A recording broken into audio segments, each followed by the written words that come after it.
Welcome back sa Buhok Gaming Channel. So guys, right now, alam niyo naman, digital world na tayo. At the same time, dumating na yung mga VR. So nagkalat na po yung mga VR gaming. So at the same time, syempre, nasa cryptocurrency tayo, nasa metaverse tayo, nasa Web3 tayo. Right now guys, pag-uusapan natin tong Fipscape na token at the same time kung ano ba or saan ba gagamitin to cryptocurrency na to. So as mentioned, more or less guys, yung mga games na paggagamitan natin ng Fipscape cryptocurrency ay puro VR. So kahit anong VR yung meron kayo ngayon, kahit Oculus yan, kahit yung iOS na VR, kahit yung sa Steam na VR, walang problema, pwede nyong gamitin, pwede kayong maging compliant dito kay Fipscape. So several na games yung parating nila, especially ito pinapakita natin sa YouTube channel nila, more or less parang fighting game siya or boxing game. Pero at the same time, yung governance token na kukunin natin dito, yung Fipscape token, yun yung importante. So given na upcoming pa lang yung mga cryptocurrency game nila, don't worry guys, kasi right now, navigate lang natin saglit yung mismong website nila. Right now, yung Fipscape token or yung cryptocurrency available na, pwede na tayong bumili. Right now, pwede na tayong bumili. And then yung current price niya, ito lang guys 0.0376. Guys, later on, papakita ko yung advantage nung pagbili ng token pa lang para dito kay Fipscape. Fipscape, wala pa mismo yung mismong play to earn. Okay, so ibig sabihin pag lumabas na yung play to earn para kay Fipscape, that's the time na mas madami tayong kikitain. Pero before that, i-navigate lang muna natin tong saglit tong mismong website nila. Pero unang-una, i-flex lang muna natin tong token nila guys na naka-KYC na yan, naka-solid proof na yan, certificate complete na rin yan, makikita nyo rito, may mga check na yan. And then, dito sa Buhok Gaming, check natin, 95% solid po itong cryptocurrency nila. So para sa akin, napakalaking bagay yan, especially ngayong bull run season na. So guys, don't worry, itong KYC para kay Fipscape, nandito naman sa mismong website nila, click nyo na lang. At the same time, pati yung white paper nila kung gusto nyo talagang i-navigate yung mismong website. But at the same time, na-mention ko kanina guys, more or less magpo-focus tayo sa VR games.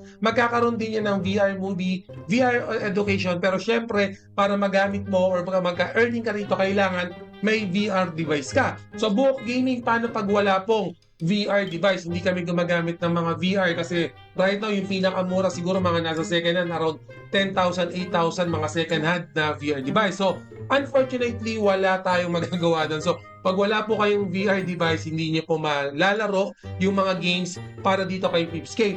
Pero, ito yung pero dyan, wag muna kayo mag-escape dito sa video natin. Pero huwag kayong mag-alala. Yung cryptocurrency, regardless kung may VR kayo or wala, pwede kayong mag-hold at papakita ko sa inyo kung paano kayo kumita kahit wala kayong VR device para kay Fipscape. So right now guys, may papakita pala ako. Sorry, masyado akong na-excite. De, tama pala. So right now guys, papakita ko yung pagbili sa inyo. Ang dami ng holder ng token. Later on, papakita ko yung calculation kung paano tayo kikita sa current price para kay Fipscape. Alright, sorry. So right now guys, yung total token supply para dito sa play to earn na to is 5.2 billion cryptocurrency. Yung market cap listing nila right now, 15 million na. Alright guys, considering na bago pa lang tong cryptocurrency na to, considering na bagong player pa lang sila pagdating sa play to earn, metaverse and web3 right now guys, bragging right yan.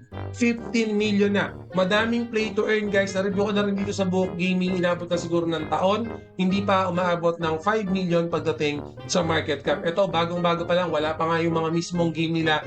Nasa 15 million na po kagad yung market cap listing nila. Okay, siguro ako kasi guys, especially sa mga western, definitely mas gumamit ng mga VR, yung mga Oculus, yung mga na VR, paborito nilang gamitin yan. Dito kasi sa Pilipinas, hindi tayo masyadong gumagamit ng VR. Siguro sa mga gaming side, around 20%. And then sa mga nag-movie, gamit yung VR around 8% lang dito sa Pilipinas. Let's be honest, kahit lumabas kayo ng bahay nyo, magtanong kayo sa kapitbahay nyo kung sino yung may mga VR device doon, siguro isa, dalawa lang yung merong kapitbahay kayo or mismo kayo baka wala dahil ako din wala. So ganun siya. So again, kidding aside, yung mga darating na play to earn, yung unang-unang batch, no, yung Cade Conquest, ayun yung pinapakita natin trailer kanina. Pwede na kayo magpa-whitelist if you're interested dito sa earning game na yan. Magkakaroon din tayo ng Trust Hunter. Racing game naman siya. Syempre, via VR din. And then sa immersive kickoff. Alam ko guys, itong tatlo na to, halos sabay-sabay lang silang darating. And then itong dalawa na to, siguro Q4 or next 2025 na yung dating. Pero hindi ko pa masyado na-navigate yung dalawang game na yan. Pero lahat ng games na nandito na upcoming for Fifthscape, isang token lang yung gagamitin natin, isang governance token lang. So, for example, bumili ako ng worth 1,000 na cryptocurrency or na Fifthscape token, gusto kong laruin tong immersive kickoff, pwede kong gamitin. And then kung kumita na ako dyan, for example, yung 1,000 ko, naging 2,000, pwede kong i-withdraw yan at pwede rin ako maglaro ng Cage Conquest kasi biglang from football, biglang naisipan ko, ay gusto ko palang mag-boxing naman. So, pwede kong gamitin yan. Same thing, after ko malaro yan, kunwari kumita na rin ako, yung cryptocurrency na yan, pwede ko rin gamitin para sa racing game, which is Trust Hunter. So, ibig sabihin, one governance token, kahit anong game pwede nyo laruin. Basta meron kayong VR. Okay, so ito yung trailer na pinapakita ko kanina, yung Cage Conquest. So, again, sa website nila guys, syempre yung mga VR game na gagamitin dito, kasi tinignan ko talaga, nakausap natin yung dev team nila,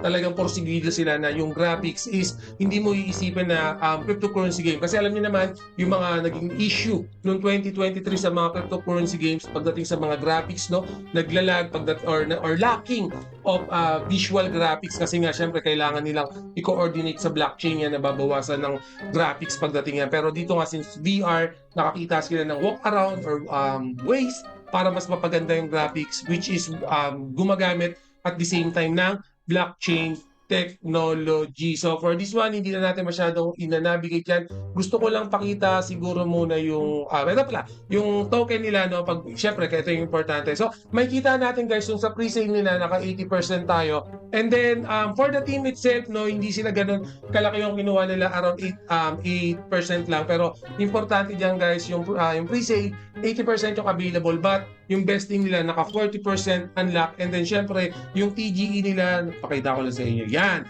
So yung TGE nila kung bibili, yung mga nakalock lang to guys sa vesting 8 weeks yung lock nila. So ibig sabihin mananavigate siya ng 8 months pag nakapag-vesting kayo. Kumbaga advance nakabili kayo. Pero kung pinapanood niyo na to, more or less syempre tapos na yung vesting period niyan, hindi niyo na mabibilihan. Yung current price na pinakita ko, yung mismong presyo niya. Pero the good thing, murang-mura pa rin yan. Okay, itong team nila guys, nandito yan, talagang legit yan, naka-KYC yan, audited po yung mga team nila, yung iba dyan nakatrabaho na natin before dito sa Buhok Gaming Channel, magagandang games din na pumapaldo pa rin up to now yung mga project na tinrabaho namin, no? So again, if you want to double check yung website, please do so para ma-navigate nyo rin. Pero siguro bago ko pakita yung gagawin nating approach, technique para dito sa cryptocurrency na may current price na 0.003, make sure na mag-follow muna kayo sa Twitter page para kay Fifthscape. Guys, bagong-bago pa lang to. Okay, bagong-bago pa lang. But kung titignan nyo,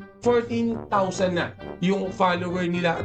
At the same time, nakita rin natin kung gano'n ang kadami yung holders ng Fifthscape cryptocurrency. Magandang sign yan kung bibili tayo ng token sa murang halaga. Buhok Gaming, gusto kong bumili ng token. Ano bang network yan? Kahit anong network na gusto nyo guys, pwede yan. Either Ethereum, kahit Matic, kahit Binance or BEP20, pwede nyo gamitin yan. Pero for this one, for example, gagamitin ko USDT, okay? And then i-connect natin sa BNB or Binance. For example, 10 USDT lang yung gagamitin ko.